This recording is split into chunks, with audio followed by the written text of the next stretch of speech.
시청자 여러분 안녕하십니까? 우리 시대 우리 명의 정소연 이혜민입니다. 네, 혜민 씨. 네. 요즘에 외모에 관심이 많아지면서 주위에서 이 성형 수술한 사람을 흔히 찾아볼 수 있잖아요. 네, 그렇습니다. 요즘 연예인들조차도요, 자신의 성형 사실을 당당하게 고백해서 성형 수술이 아주 보편화되어 있고 대중화되어 있다는 거죠. 그렇습니다. 근데 이 외모 성형뿐만 아니라 요즘은 출산한 여성들이 출산 전에 그 아름다운 몸 상태로 되돌아가는 여성 성형술을 아주 선호하고 있다고 하는데요. 특히 남편분들이 그렇게 관심이 많다네요. 네, 그렇습니다. 그래서 오늘은요, 저희가 여성 성형술에 대해서 자세히 알아볼 텐데요. 네. 이소호 씨, 네. 저희가 있는 이곳이 병원이라고 하기보다는 마치 최고급 호텔 같은 느낌이 드는데 네. 정말 이곳에서 오늘 원장님을 만나뵙는 건가요? 아유, 그렇습니다. 여기가 바로 특별히 여성들만을 위해서 이 여성들의 치료와 휴양을 동시에 할 수 있는 그런 웰빙 진료가 이루어지고 있는 곳입니다. 자, 먼저 화면으로 만나볼까요?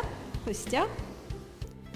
이제 웰빙이라는 단어는 우리 생활에서 뗄래야 뗄 수 없는 용어가 되었다. 보다 젊고 건강하고 즐겁게 살고 싶은 것은 누구나의 소망이다.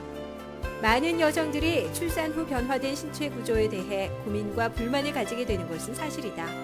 그래서 최근 이러한 고민을 해결해주는 레이저 여성 성형술이 개발돼 각광받고 있다고 한다. 또한 웰빙 시대와 더불어 치료를 받으며 최고급 휴양지에서 휴식도 함께 취할 수 있는 메디컬 리조트가 생겨나고 있다. 그래서 오늘 이 시간에는 휴식과 함께 출산 전에 젊고 아름다운 여성으로 되돌아갈 수 있는 레이저 여성 성형술에 대해서 알아보도록 하자. 안녕하세요. 네, 안녕하세요. 네, 오늘 이 시간에는 분이엘 산부인과 박경원 원장님 모시고 우리 여성들만의 이야기를 좀 나눠볼까 합니다. 네, 전 해운대 관광특구에 이런 곳이 있는지 정말 몰랐거든요. 네. 분위기가 아주 우아하면서 편안한 것 같습니다. 네, 오늘 이렇게 편안한 분위기에서 우리 여성들의 산부인과 질환에는 어떤 것들이 있는지 또 그 원인은 무엇인지 알아볼까 하는데요. 선생님 자세히 설명 좀 부탁드릴게요. 네, 산부인과 질환에는 여러 질환들이 있습니다. 특히 사춘기나 미혼 여성들에게 흔한 산부인과 질병으로 기능성 자궁출혈과 무월경, 생리통 등을 들 수 있습니다. 한 번도 생리가 없거나 있다가 없어지는 무월경의 경우 자궁이나 질이 형성되지 않은 선천성 기형, 염색체 이상, 사춘기 지연 등이 원인일 수 있습니다. 또한 스트레스나 심한 다이어트, 비만, 종양, 내분비 질환 등으로 생리가 있다가 없어지는 경우도 있으므로 생리가 없다면 산부인과를 찾아가셔서 그 원인을 밝혀내는 게 급선무라 하겠습니다. 비만의 경우에도 체중의 약 한 5%만 줄여도 생리 주기가 돌아올 수 있다는 보고가 있고요. 이 밖에 많은 여성들이 고통받는 생리통은 자궁 내막에서 분비되는 프로스타글란딘이라는 물질이 자궁 근육을 심하게 수축시켜서 통증을 일으킵니다. 만일 일상생활을 못할 정도로 통증이 심하다면 치료를 받아야 하고요. 그리고 최근에는 사회적 인식의 변화에 따라 예전에는 겉으로 드러내기 힘들어했던 여성 불감증도 중요한 여성 질환의 하나로 보고 있습니다. 네, 그렇군요. 방금 말씀하신 여러 가지 여성 질환 중에서 네. 우리 기혼 여성들 사이에서 가장 많은 문제가 되고 있는 불감증, 불감증에 대해서 좀 더 자세한 설명 좀 부탁드릴게요. 네. 여성 불감증의 사전적 정의를 먼저 알아보면 여성이 성생활을 통해서 성적 만족을 느끼지 못하는 경우를 말할 수 있는데 이 용어 자체는 의학적 분류는 아닙니다. 현대의학에서는 이러한 질환을 성기능 장애, 여성 성기능 부전이라는 말로 표현을 하고 있습니다. 이 질환은 여성이 성생활에서 생길 수 있는 전반적인 문제, 신체적, 정신적 모든 문제를 포함하고 있습니다. 이렇듯 성기능 장애가 계속되면 부부간의 문제를 넘어서 대인관계 장애나 우울증 같은 정신장애를 초래할 수도 있습니다. 네. 이렇게 생활에 많은 불편함을 가져다 주는 불감증, 그 원인은 무엇이고 또 증상은 어떻게 나타나는지 궁금하거든요. 네, 그럼 원인과 증세에 대해 설명해 드리도록 하겠습니다. 불감증은 크게 네 가지로 나눌 수가 있는데요. 먼저 말씀드릴 게 성욕구 장애입니다. 성욕구 장애는 성적인 욕구 또는 환상이 지속적으로 적거나 없는 상태를 말씀드릴 수 있고요. 다음으로는 성흥분장애입니다. 성흥분장애는 적절한 욕구에도 불구하고 환자가 성적인 흥분 상태에 도달할 수 없는 형태를 말씀드릴 수 있겠습니다. 세 번째로는 가장 심각한 장애를 초래하는 절정감 장애, 즉 오르가즘 장애가 되겠습니다. 이는 적절한 성욕구나 성흥분 상태가 유지될지라도 환자가 성적 극치감을 느낄 수 없는 상태가 되겠습니다. 마지막으로 통증 장애가 되겠는데요. 이것은 성교 전이나 후에 발생하는 통증으로 인해서 정상적인 성생활을 할 수 없는 경우가 되겠습니다. 여기에는 성교통과 질경련이 포함됩니다. 네. 그런데 이런 기미가 보인다 하더라도 선뜻 병원에 발을 디디기가 망설여지실 텐데 그런 분들을 위해서 집에서 직접 해볼 수 있는 자가진단법이 있다면 좀 알려주실까요? 네.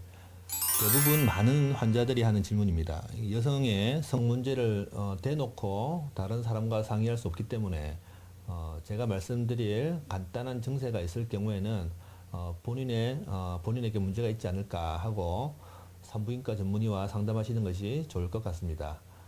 증세로 알 수 있는 자가진단법으로는 성관계 시에 조이는 느낌이 적거나 남성 성기의 이탈이 잦은 경우가 있겠고요. 전에 비해서 성교통이 심해질 때도 의심해 봐야 됩니다. 성욕이 지속적으로 감소하거나 생기지 않을 때도 문제가 되고요. 질 분비물이 줄어들 때, 탕 속에서 물이 질 속으로 들어가는 느낌이 자주 들 때, 소변이 새거나 오르가즘이 잘 오르지 않을 때도 그렇고요. 성관계 시에 공기가 새는 소리가 나거나 마지막으로 남편이 지속적으로 잠자리를 멀리할 때 등이 중요한 증상들입니다. 네, 그렇군요. 그렇다면 치료 방법에는 어떤 것들이 있을까요? 네, 먼저 환자가 흡연이나 음주가 있는 경우에는 금주나 금연을 통한 생활 패턴의 변화가 필요합니다. 만약 약제 등을 통해서 성기능 장애가 오는 환자의 경우에는 성기능 장애를 초래하지 않으면서 해당되는 질환을 치료할 수 있는 약제의 변경이나 감소가 필요하겠으며 내과적으로는 약물 치료를 시행하는 수가 있습니다. 특히 폐경기 여성에 있어서 성호르몬의 보충요법이 있겠습니다. 남성에게서 많은 임상적 효과를 얻고 있는 발기부전 치료제가 여성에 있어서도 성기능 장애 치료제로 사용이 가능합니다. 또한 아이들의 키 성장을 돕는 성장 호르몬이나 기타 태반 호르몬 같은 것들도 약물 치료로서 성기능 장애 치료에 이용되기도 합니다. 최근에 비만이나 피부 미용 등에서 많은 인기를 얻고 있는 메족 세라피도 성기능 장애의 치료 방법이 될 수가 있겠고요. 각종 물리기구를 이용한 골반의 혈류 강화를 위하고 근육 단련을 위한 물리치료 기구도 있을 수가 있겠습니다. 그리고 성심리 상담 치료도 중요한 치료 방법의 하나이며 해부학적 장애를 초래해서 수술을 필요로 하는 환자는 수술적 치료로 시행하게 됩니다. 최근에는 레이저로 수술하는 최신 기법들이 개발되어 미용적인 부분까지 만족시키는 일석이조의 결과를 가져오게 되었습니다. 네, 이렇게 많은 치료법들 중에서 요즘 미용적으로 관심이 높아지고 있다는 레이저 치료법에 대해서 더 자세히 설명 좀 해주실까요? 네, 레이저 여성 성형술은 여러 번의 출산 경험과 노화로 질이 늘어나 있을 경우에 시술하던 기존의 부인 성형을 응용하고 성감을 높여주기 위해 특별히 고안된 수술 방법입니다. 출산과 오랜 결혼 생활에서 오는 권태를 탈출하기 위해서 중년 여성부터 결혼을 앞둔 나이 많은 예비 신부까지 그리고 요즘에는 신세대 여성까지 많은 여성들이 이 수술법으로 인해 성감에 대해 새로운 자신감을 가지기도 합니다. 레이저 치료에 대해서 말씀드리면 크게 레이저 질 성형술과 디자이너 레이저 여성 성형술로 나누어 불감증에 치료되고 있고 레이저 질 성형술에는 질 성형과 G스팟 보강술이 있으며 디자이너 레이저 여성 성형술에는 소음순 성형과 음액 성형술 등이 있습니다. 네, 네, 그렇군요. 여러 가지 성형술이 참 많은 것 같은데 저희가 질 성형술이라고 조금 생소한데요. 레이저 네. 질 성형술에 대해서 좀 더 자세한 설명 부탁드릴게요. 네. 먼저 레이저 질 성형술에 대해서 말씀드리겠습니다. 여성은 출산이나 노화로 인해서 질은 출산 전에 비하면 약 한 1.5배에서 2배 정도 더 커지고 질 내부의 주름이 없어집니다. 그래서 질이 이완되고 주름이 없어지면 본인의 성감이 떨어질 뿐만 아니라 배우자의 경우 압박감과 마찰감이 떨어지므로 심한 경우 성적 불만족을 나타내게 됩니다. 이 수술은 30, 40대의 출산 후에 예전보다 성적인 만족이 떨어진 경우에 이것을 회복시키기 위한 가장 즉각적인 개선 방법이라고 할 수 있겠습니다. 질성형 수술하면 흔히 이쁜이 수술로 알고 계시는 분들이 많은데요. 근본적인 원인인 질 내부는 그대로 두고 질 입구만 좁혀 수술에 대한 만족도가 매우 낮은 경우입니다. 이에 반해서 레이저 질 성형술은 레이저를 이용해서 질의 전후벽을 줄여주고 질 내광을 좁혀주면서 그 내부에 있는 손상된 거죽을 일일이 찾아내고 그것을 다시 봉합해주는 과정을 거치면서 최종적으로는 질 이완증으로 인한 성감 문제를 해결받을 수 있는 시술법입니다. 따라서 이쁜이 수술의 단점을 보완한 시술법이 바로 레이저 질 성형술입니다. 본원의 경우 정확한 수술을 위해 수술 전에 필수적으로 질의 크기, 주름, 수축력을 측정해서 수술 후에도 질 근육 강화 프로그램을 통해서 좁아진 질과 증가된 수축력 그리고 새로 만들어진 주름을 직접 확인하고 유지할 수 있도록 그렇게 하고 있습니다. 네. 그런데 예전에는 뭐 출산, 노화로 인한 당연한 현상이다라고 포기를 했지만은 요즘은 정말 이 최신 의학 기술의 발달로 쉽게 외래해서 치료가 가능하다고 하니까 놀랍습니다. 자, 그럼 이번에는 G스팟 강화술에 대해서 자세히 네. 설명 좀 해주실까요? 예, 이 수술은 G스팟이라는 부분을 보강하는 시술입니다.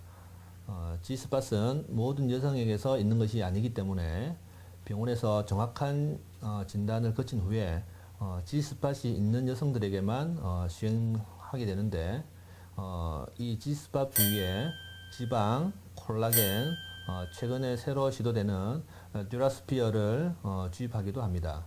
이런 물질들을 이용해서 간단히 주사요법을 통해서 G스팟을 강화하면 성감을 느끼는 예민한 부위가 될 수 있고 또 영구적인 것을 원하는 여성들에게 있어서는 실리콘 같은 인공 조형물들을 사용하기도 합니다.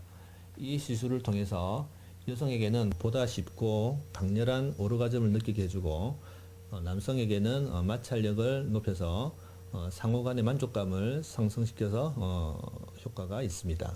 네, 그렇군요. 그럼 이번에는요, 디자이너 레이저 여성 성형술에서 좀 자세히 설명 부탁드릴게요. 네. 먼저 소음순 절제술이 있습니다. 이 시술법은 소음순이 너무 늘어나서 다리를 오므리고 있어도 소음순이 튀어나오거나 꽉 끼는 바지를 입을 때 불편하다던가 걸을 때에 비대해서 불편한 사람, 소음순이 너무 비대칭일 때 하는 수술을 말합니다. 성관계 시 소음순이 말려 들어가 통증을 유발하고 음액을 덮고 있어서 적절한 클리토리스 자극이 전달되지 않아 성관계 시 오르가즘을 도달하는데 지장을 초래하기도 합니다. 이때 레이저를 통해서 음액에 손상을 주지 않고 흉터 없이 수술해서 성생활 시에 조금 더 나은 감각을 느낄 수 있도록 하는 시술법입니다. 무엇보다도 중요한 것은 소음순의 절제나 피부 박피는 초정밀 레이저로 디자인하고 미세 성역 봉합으로 수술 후 모양이 예뻐야 하며 실밥 자국이나 수술 흔적이 남지 않아야 합니다. 그리고 다음으로는 음액 성형술입니다. 음액은 성감에서 중요한 부위로 작용하는 것인데요. 레이저 음액 성형술이란 음액이 선천적으로 좀 과도하게 표피가 덮여져 있거나 과도한 마찰 등에 의해서 음액의 표피가 늘어져 있는 경우 적절한 마찰에 의해서 그쪽 부위가 노출이 되지 않는 경우가 있습니다. 이때 레이저를 이용하면 음액 자체는 손상을 주지 않으면서 예민한 부분을 밖으로 들어 올리고 노출시킴으로써 환자가 직접적인 성생활 시에 좀 더 나은 감각을 느낄 수 있도록 하는 것입니다. 네. 이 기존의 시술법에 비해서 이 레이저 시술법 장점들이 상당히 많을 것 같은데요. 어떤 것들이 있습니까? 네, 레이저 여성 성형술의 장점은 정확한 디자인이 가능합니다. 그리고 두 번째로는 상처 회복이 빠르고 따라서 정상적인 성생활로의 회복도 빠른 편입니다. 기존의 수술에 비해서는 흉이 적게 생기거나 없는 경우가 있고 수술 중에 출혈이 아주 적기 때문에 회복기의 통증도 적은 편입니다. 정확한 조직의 박리, 수술의 가장 중요한 요건이 될 수 있는 근육의 박리가 가능하기 때문에 수술의 정확도를 높일 수 있는 것이 장점이 되겠습니다. 네, 그런데 수술이다 보니요, 마취에 대한 통증이나 부작용에 대해서 걱정하시는 분들이 참 많으신 것 같은데 네. 어떻습니까? 네, 전신 마취를 하지 않고 아프지 않게 수술받고 싶다 하는 생각은 수술받는 모든 분들의 바람일 것입니다. 반대로 모든 의사들의 바람이기도 하죠. 본원에서 실시하고 있는 P&E 시스템은 결론부터 말씀드리면 전신 마취를 하지 않는 것입니다. 오랜 산부인과 임상 경험을 토대로 터득한 정밀국소 음부신경 차단술을 이용해서 골반 내부 신경 중에서 음부신경만을 선택적으로 차단하는 간단한 국소 마취만으로 수술하기 때문에 전신 마취를 하지 않으며 따라서 전신 마취에서 오는 합병증이나 후유증에 대해 걱정하지 않으셔도 됩니다. 이외에도 정밀국소 음부신경 차단술의 장점은 수술하고 난 후에도 통증이 없고 바로 일상생활로 복귀가 가능합니다. 그리고 여성 성형술뿐만 아니라 요실금 수술도 입원이 필요치 않고 당일 외래로 수술 후 귀가하실 수 있습니다. 네, 그렇군요. 그러면은 시술 과정을 저희가 한번 확인해 볼 수 있을까요? 네, 같이 한번 보실까요? 네, 보시죠. 최근에는 사회적인 인식의 변화에 따라 예전에는 겉으로 드러내기 힘들어했던 여성 불감증도 중요한 여성 질환의 하나로 보고 있습니다. 여성들은 임신과 출산을 거치면서 질 입구 근육은 물론 내부의 주름 또한 늘어지게 되는데요. 이러한 질이 늘어나게 되면 성감도 떨어지고 배우자도 성감을 크게 느끼지 못하게 됩니다. 그래서 요즘은 성감을 극대화시켜주는 레이저 여성 성형술이 개발돼 많이 시술되고 있는데요. 이 시술법은 기존의 수술 방법에 비해 통증의 감소는 물론 흉터가 거의 없는 시술법입니다. 뿐만 아니라 출산 등의 원인으로 이완된 질벽과 주위 구조를 복원해 성감이 저하되거나 오르가즘을 느끼지 못하는 여성에게 만족감을 극대화시켜주는 수술로서 젊음과 성적인 만족감, 그리고 내적인 아름다움을 동시에 얻을 수 있다고 합니다. 네, 이렇게 시술 장면까지 잘 보았는데요. 네. 마지막으로 시청자 여러분께 당부의 말씀 부탁드리겠습니다. 네, 질이완증으로 불감증을 호소하시는 분들이 많이 있습니다. 불감증은 엄연한 질환입니다. 질압 측정을 통해서 정확한 진단을 하실 수 있고 적절한 치료로 많은 문제점들을 해결하실 수 있습니다. 더 이상 숨기거나 고민하지 마시고 질성형 전문 클리닉을 방문하셔서 하나님이 주신 기업인 가정을 회복하고 더 행복한 가정을 이루게 되기를 바랍니다. 너무 오랜 시간 망설이지 마시고요. 빠른 시간 내에 전문의 찾으셔서 상담 받아 보시는 것도 좋을 것 같습니다. 네. 네, 오늘은 분해 산부인과 박경원 원장님을 모시고 속이 아름다운 여자로 태어난 비결을 알아봤습니다. 네, 저는 의료 건강이란 말을 처음 들어봤는데요. 네. 아름다워진 시술도 받고 편안한 공간에서 휴식도 취할 수 있다니 너무너무 좋았습니다. 그렇습니다. 네, 오늘 저희가 준비한 내용은 여기까지입니다. 저희는 다음 시간에 또 알찬 내용으로 다시 찾아뵙겠습니다. 시청해주신 여러분 고맙습니다.